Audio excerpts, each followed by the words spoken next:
जो ईमान से हैं वही इब्राहीम के फर्जंद हैं। बाप और बेटे और उल कुदस के नाम से आमीन। मेरे अजीज़ो, आइए हम खुदावंद अपने खुदा का शुक्र करें जिसने आज का ये खूबसूरत दिन हमारी ज़िंदगी में बढ़ा दिया। तो आइए अजीज़ो, हम आज के दिन का आगाज़ बाइबल मुक़द्दस की तिलावतों से करते हैं। आज की पहली तिलावत मुक़द्दस पौलुस रसूल का गलातियों की कलीसिया के नाम ख़त, उसका 3 बाब 7वीं आयत से लेकर 14वीं आयत तक।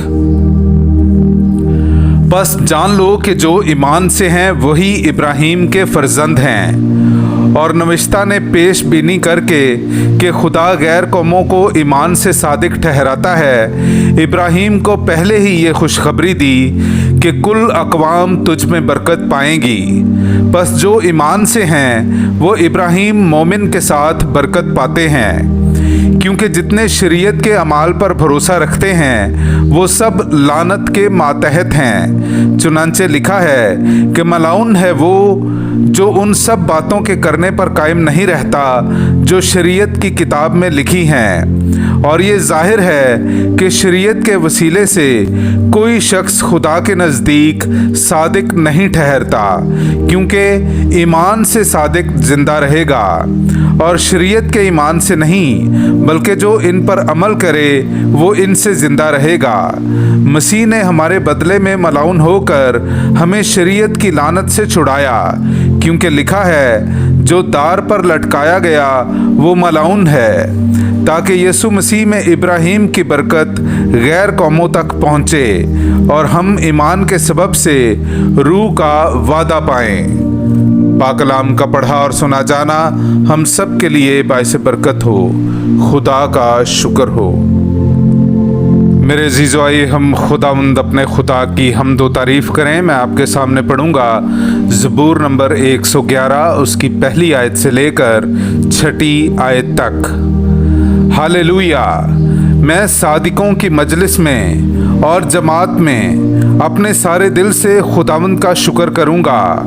खुदावंद के काम अजीम हैं, उन सब के लिए काबिल तफ्तीश हैं जो उनमें मसरूर हैं। उसकी सुना जलाली और पुरहशमत है और उसकी सदाकत अबद तक कायम है। उसने अपने अजायबात को काबिल याद ठहराया है। खुदावंद रहमान और रहीम है, उसने अपने डरने वालों को खुराक दी। वो अपने अहद को अबद तक याद रखेगा। उसने अपने कामों की कुव्वत अपनी उम्मत पर जाहिर की, जब उसने गैर कौमों की मिल्कियत उन्हीं को दी। पाकलाम का पढ़ा और सुना जाना हम सब के लिए बाइस बरकत हो। खुदा का शुक्र हो। अजीज़ो, आइए हम आज का इंजीली इक़्तिबास सुनते हैं। इंजील मुक़द्दस बाब मुताबिक मुक़द्दस लूका, उसका 11वां बाब 15वीं आयत से लेकर 26वीं आयत तक। मगर उनमें से बाज़ ने कहा कि वो बदरूहों के सरदार बाल ज़बूल की मदद से बदरूहों को निकालता है।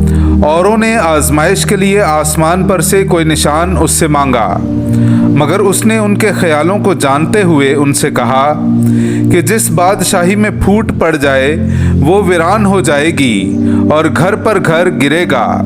बस अगर शैतान अपने ही में मुखालिफत रखे तो उसकी बादशाही क्यों कर कायम रहेगी? क्योंकि तुम मेरी बाबत कहते हो कि ये बाल ज़बूल की मदद से बदरूहों को निकालता है। तो अगर मैं बदरूहों को बाल ज़बूल की मदद से निकालता हूँ, फिर तुम्हारे बेटे किसकी मदद से निकालते हैं? इसलिए वही तुम्हारे मुनसिफ होंगे। लेकिन अगर मैं खुदा की कुदरत से बदरूहों को निकालता हूँ, तो बेशक खुदा की बादशाही तुम्हारे पास आ पहुँची है।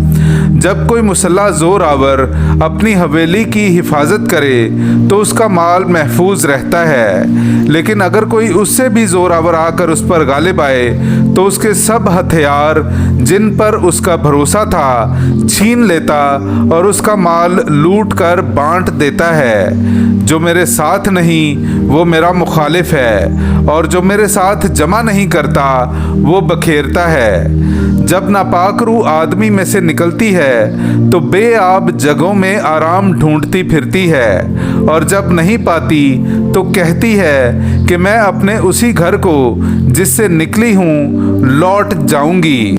और आकर उसे झाड़ा और संवारा हुआ पाती है, तब जाकर और 7 रूहों जो उससे भी बदतर हैं अपने साथ लाती है और आकर उसमें बसती है, और उस आदमी का पिछला हाल पहले से भी बुरा हो जाता है। पाक कलाम का पढ़ा और सुना जाना हम सब के लिए बाइस बरकत हो। खुदा का शुक्र हो।